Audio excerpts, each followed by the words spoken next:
Welcome to the Immigration Lawyers Podcast. For more information about the program, please visit www.immigrationlawyerspodcast.com. Please note that this recording is informational only and does not constitute legal advice. Please consult an immigration attorney for specific information related to your case. Also, this recording is copyrighted and written permission is required for rebroadcasting. Hi everybody, thank you for tuning in. We have an excellent episode of the Immigration Lawyers Podcast. Today I'm speaking with Oliver Krischik. Oliver is the co-chair of the Economic Sanctions Practice Group at Price Benowitz LLP. He practices in Washington, D.C. Oliver focuses his practice on helping multinational corporations, small businesses, nonprofits, and individuals who are facing issues relating to sanctions, AML, and export control compliance and violations. He also draws upon his knowledge of corporate and transactional law to craft compliance solutions that make sense in the context of a client's business. Oliver practices exclusively in OFAC sanctions and federal trade compliance matters. Hi, Oliver. Thank you so much for coming on the show today. Hi, John. How are you doing? I'm doing really good. Why don't you let us know a little about your personal life? Where did you grow up and go to school? Okay. So I grew up overseas. Both of my parents were our family was in the State Department, Foreign Service. And so I grew up in Latin America, the Caribbean, and Africa. And I came back to the United States for college. Since then, I went to, university in Virginia, Washington and Lee. I ended up at Georgetown Law. And then when I graduated, I stayed here in the D.C. area. Oh, wonderful. And I guess that's the perfect place to be when you're doing trade and sanctions law. Yeah, true. I mean, we're a couple blocks away here from, the Treasury and the Department of Commerce, but, DC, as far as, federal regulation goes, there's kind of a big, group of attorneys and practices here in DC that work in that type of law. Well, let's just jump into it. What kind of developments have happened in the sanctions world in the last year? Yeah, so the sanctions world has been changing a lot over the last year. Many of you have probably heard about this in the news, but there's been the relaxation of sanctions on Cuba. Mm-hmm. First of all, where they've been slowly kind of peeling back different aspects of the sanctions regulations. Of course, the sanctions are still in place on Cuba, and there are still broad prohibitions, but now there are more exceptions and kind of an easier process for obtaining licenses. In addition, the Joint Comprehensive Plan of Action went into effect on January 16, 2016, during Implementation Day, when it was confirmed that Iran had met its initial obligations for scaling back its nuclear programs, and so the nuclear-related secondary sanctions regarding Iran were lifted, which means that the sanctions the United States had on foreign persons who wanted to do business with Iran were lifted. This has been in the news a lot as well, but it's important to remember that the sanctions on U.S. persons are still in effect. So U.S. persons are still prohibited, so blanket prohibition on doing business with Iran, unless you meet one of the exceptions or you apply for a license.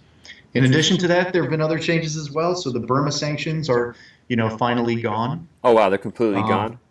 Mm-hmm. They started to get scaled back, in 2014, 2015, and now, based on some of the movement, the democratic movement in Myanmar, President Obama announced in September that the sanctions would be lifted, and OFAC soon thereafter went ahead and lifted those sanctions. And OFAC, by the way, is the Office of Foreign Assets Control. It's an agency at the U.S. Department of Treasury.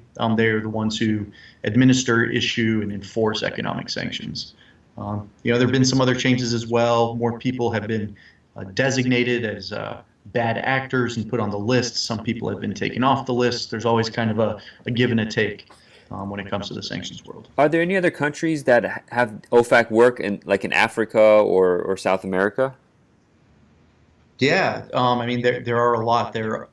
In South America, Venezuela is kind of the target of some sanctions, but generally speaking, in Latin America, with the exception of Cuba, it's really the focus of law enforcement type of sanctions, which focus on terrorism, transnational criminal organizations, Hmm. and drug trafficking and drug kingpins. And so it's really more of a law enforcement type effort down there where they are designating certain individuals or entities as opposed to entire regimes. I see. In Africa, in contrast, there are some law enforcement programs that work there, but they are targeting a lot of rebel groups, militant groups, and regimes in Africa, from the Central African Republic, Somalia. There are a number of different African programs. Zimbabwe, for instance. Democratic Republic of Congo. There were some sanctions in the Ivory Coast, but those were also lifted over the last several months. Interesting. Now, what does the process look like? So, you can apply for an OFAC license to kind of get a special permission to do some of these transactions. What does that entail, and what kind of licenses could you get? Yeah, so That's a big good question. question. Yeah, so whenever you're talking about economic sanctions, there's kind of a quick, three-step analysis, I think, that people can do. And the first one is to find out whether you are actually prohibited from doing something. Now, if you are dealing with a country that has been subject to a broad countrywide embargo, so Cuba, North Korea, Syria, Sudan, Iran, and Crimea as well, then it's safe to start off with the assumption that you are prohibited from whatever you are thinking about doing. But for other types of countries where they focus on the regime, you may need to do a little bit more digging and see who you are thinking about being involved in or involved with, and whether they've been targeted by sanctions. So that's step number one.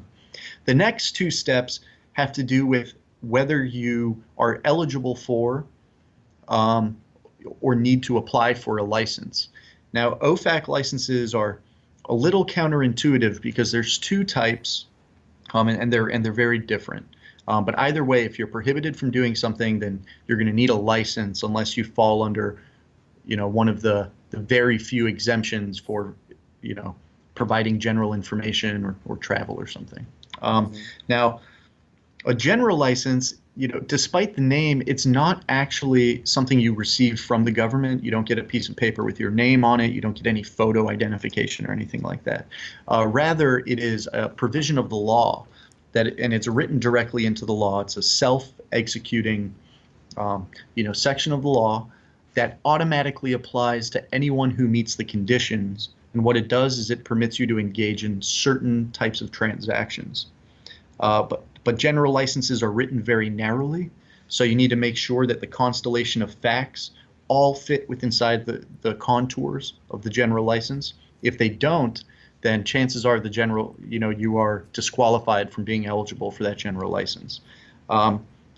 So the way that this system is set up on the general license side, the government and OFAC has really shifted the burden onto the private sector to do their own analysis and determine for themselves whether they meet the conditions of that general license, which is a little difficult because the language is not always clear, or written unambiguously.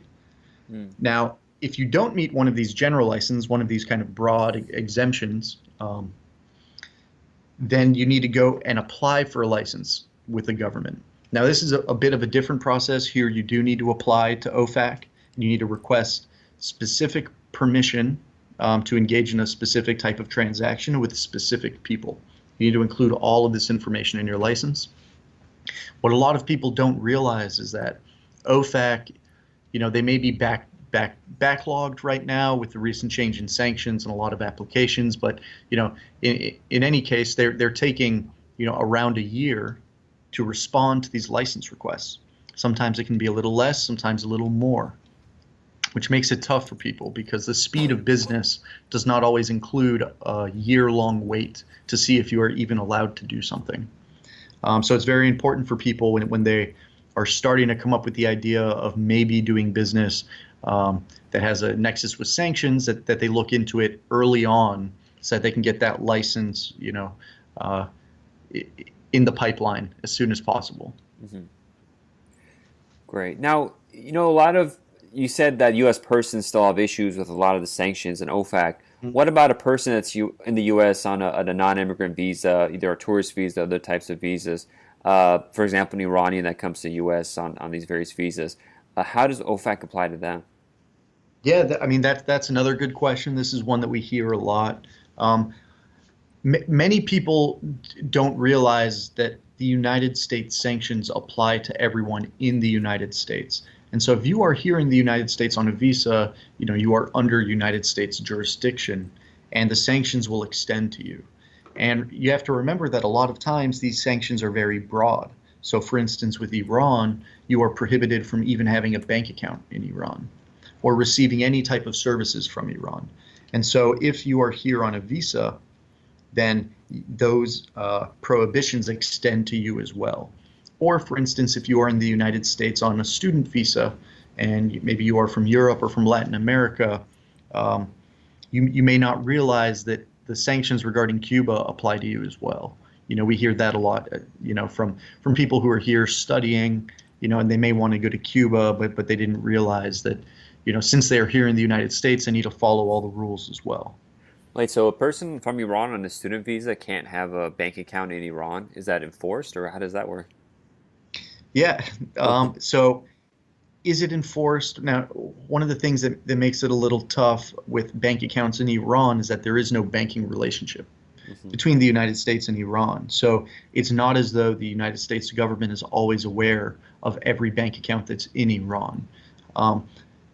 Nevertheless, the prohibition is there.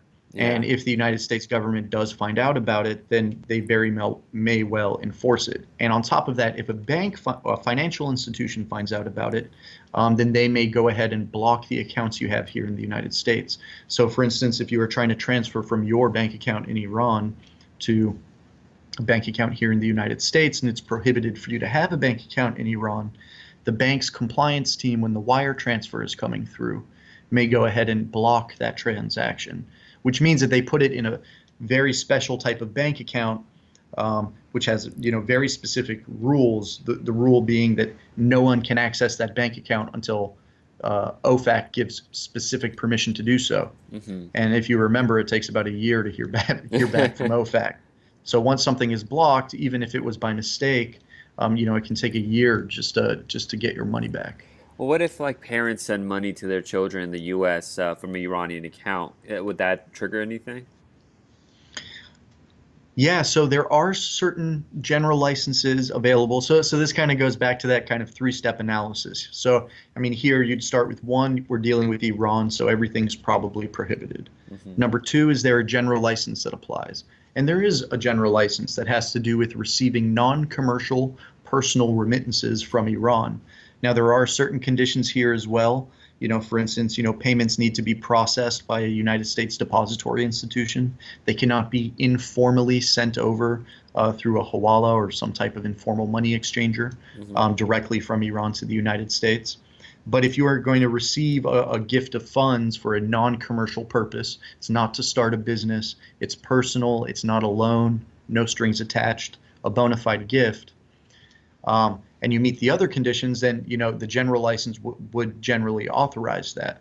What makes it a little tough is that financial institutions here in the United States are a little jumpy when it comes to receiving funds from Iran, and for good reason.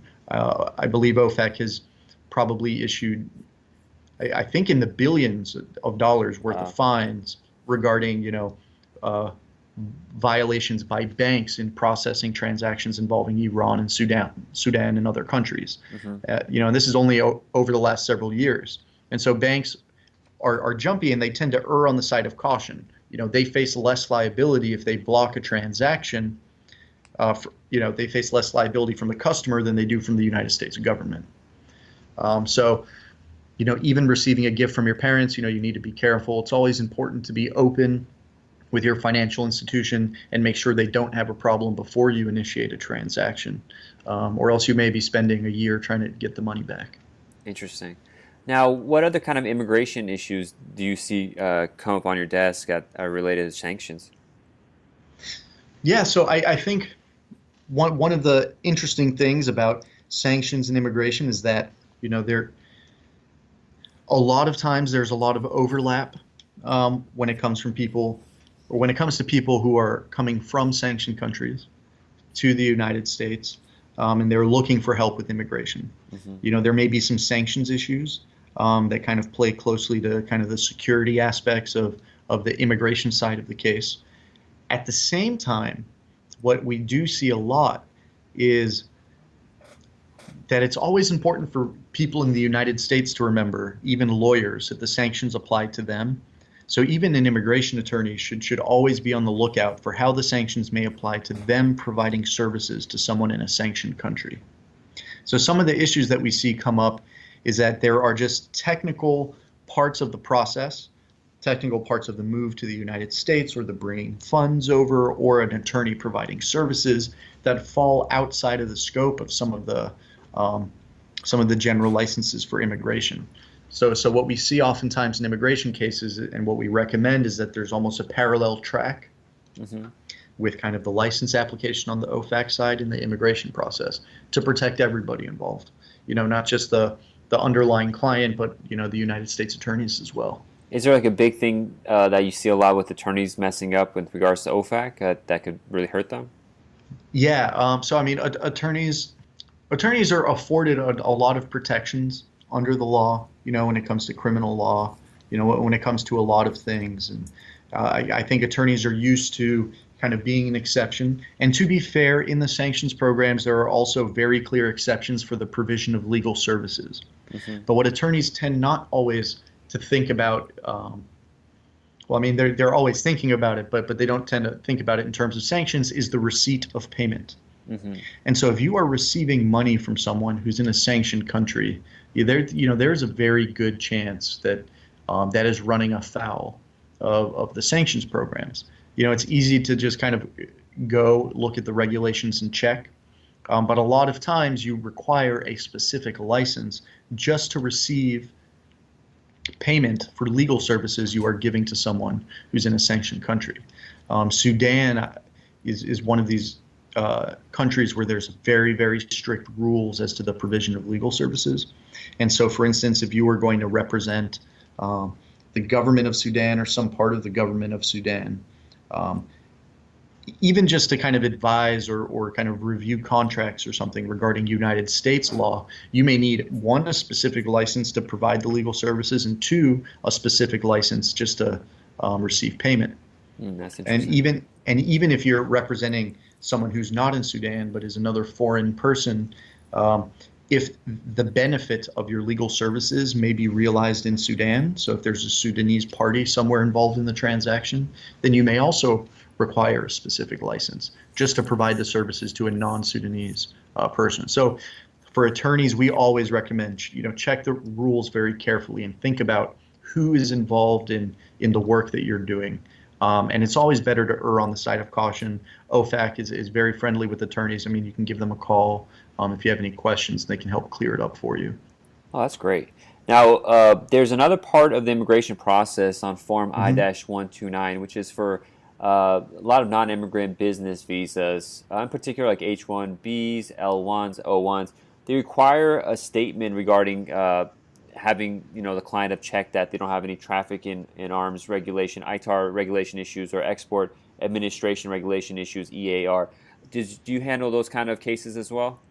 Yes, we do. Okay, good. So you'd be a good person to contact when you have, for example, an L1 case and you want to be able to answer that question properly on the form. Now, why is it important for companies to have a sanctions compliance program? So this is something, we work with a lot of companies, especially, we work with very large companies, but we also work with companies who are kind of crossing the threshold into engaging in international trade in a much bigger volume. The companies who are really becoming major players in their space. And one of the things, as a company grows, first they have kind of the human resources division, and they kind of make sure that everything there is compliant, with the labor laws, and then, they start to work with providing benefits to their employees. And, they're kind of different stages of a company's growth. But once a company is starting to engage in international trade, it's very important for them, to think about sanctions compliance. And when I'm talking about international trade, I don't even necessarily mean, exporting widgets or toys to a different country. But I also mean, if you have customers, if you're providing services, if you're providing software, or website functionality, that people are paying for to people in different countries, it's very important to think about sanctions compliance. The reason being that what OFAC expects of sophisticated actors in the area of international commerce is for them to be screening the names of just about every single person that they're doing business with. Now, I know this sounds like a high burden, and a lot of companies are able to work perfectly fine and they never have a sanctions issue because they're not dealing in high-risk areas. But if, for some reason, something does come up, one of the strongest mitigating factors when it comes to OFAC sanctions is the fact that you had a compliance program. And it's something that can save you from a lot of penalties. And it also will allow you to catch a violation or a potential violation before it grows into many different violations, because you can kind of see the red flag there and people know what they're talking about. This is particularly important for companies that deal with smaller transactions but in high volume. It's also important if you're dealing, with a smaller volume of transactions, but their value is higher. I mean, either way, there's always a compliance program that you can tailor to your needs. A lot of times we recommend that people integrate it into their existing risk management, compliance system. They can kind of label the same person as a compliance officer and the person in charge. But when you're dealing with a company, it's hard always for the CEO, even if he's a good manager. It's not always easy for that person to know everything that's going on in the company and every single person who's involved in every single transaction. So it's important for his or her staff to be, kind of trained on the issues, or to at least have someone there who can answer questions. Interesting. So, in line with this, and you said before, I'm parallel track whatever you're doing. Mm-hmm. The time to get a sanctions professional is right when a decision is made to do any activity that would potentially, spark an issue. Yeah, I mean, that's always what we recommend. There are additional reasons for this. Under some sanctions programs, it can be a violation to even negotiate for terms or to sign any type of written agreement, even before a transaction has actually occurred. Any of these preliminary steps may be violations in their own right, and the penalties will be based on the value of the underlying transaction. So it's very important for companies to just understand their obligations before they start, dealing with any area where there is kind of a sanctions nexus or a sanctions risk. Mm-hmm. Another time I think it's important to talk to a professional is anytime you just start taking on a lot of international customers, because the people who are designated as bad actors by OFAC, one of the ways that they have traditionally tried to circumvent the sanctions is by using what look like legitimate businesses to kind of do money laundering and kind of engage in transactions on their behalf, or to work through subsidiaries of subsidiaries and kind of play a shell company type of game. And so it's very important, once you start taking on a lot of customers, to put something in place so you can know your customer and know exactly who it is you're dealing with. Interesting. Now, with the change in the administration, have there been any tangible things that you see are changing in your field, or is this still up in the air? So everything is still up in the air. It's interesting. The new administration, I think, has a number of different priorities. It has some foreign policy priorities. It has some priorities for the United States economy and for saving jobs. And when you're dealing with sanctions, it's really a nexus of United States foreign policy, United States economic policy, and United States national security. And, the interests of those three different interests don't always align. Mm-hmm. And so what I think we're going to be seeing over the next several months or years even is kind of the way the new administration is going to choose where it's putting its priorities.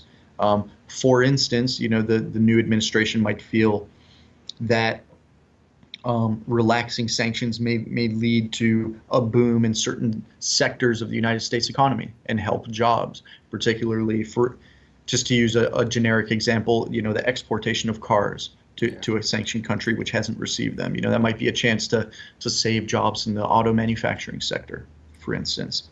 At the same time, they may feel like a sanctioned country, is an enemy of the United States, and they may want to crack down on sanctions. And what we've heard so far has kind of been along a spectrum, and so it's not entirely clear how the new administration is going to deal with it. But I think everyone in my space is, in the sanctions space, is very eager to see, how they sort those priorities and what they really choose. The one thing I do think that people are feeling is that the sanctions on Russia really may be relaxed over the next several months. I think if there's going to be a big change in sanctions, that might be one of the first places that it's going to happen. Interesting. Now, we're reaching the end of the conversation. Do you have any dangers or tips for lawyers to watch out for or to heed when dealing with sanctions issues? Yeah, we spoke about this a little bit before, but remember, if you are providing legal services, or if you're thinking about providing legal services to someone that may be in a sanctioned country, always go to the regulations and see what your responsibilities are. You can contact a professional who practices in this area, and we can provide you with some general information so you can sort it out and see how it falls. But many times you may actually need a specific license to provide legal services, or to receive payment for the legal services. And it's not that it's impossible to get the licenses. You just need to go through the process to apply for it. And then once you receive it, you can receive the funds, and then you need to report to the federal government, how much money you've received. But always just make sure to apply the sanctions to yourselves as lawyers. I guess two examples immigration lawyers would worry about. One is like a marriage case where you have a U.S. citizen marrying a person in a sanctioned country, and you help them through the process. If the U.S. citizen pays all the fees, would that avoid a lot of these issues? Yeah, it may. But as I said before, it depends on the sanctions program. Mm-hmm. So, for instance, with Sudan, as long as there is a benefit being received in that country, then you might need a license. Whereas with Iran, it looks a little bit different, and there you may be needing to deal with someone in the government or someone in one of the sanctioned groups in order to need the license. Okay, so how strict they are depends on the country. So Sudan is that strict. It's one of the toughest ones, I'm guessing. Yeah, but you bring up a really good point, which is it's very important to identify, how you're going to be receiving the money and where it's ultimately coming from. Mm-hmm. If you know for a fact it's coming from a U.S. bank account involving a non-blocked person, that might be a very important factor when you're looking at the rules and deciding how they apply to you. Well, thank you so much. It was a pleasure speaking with you and learning a lot about the OFAC program. I think I scared myself more than anything about practicing in this area. But it's important to know it's a situation we all have to deal with. Thank you so much, Oliver. Okay. Thank you, John. Take care.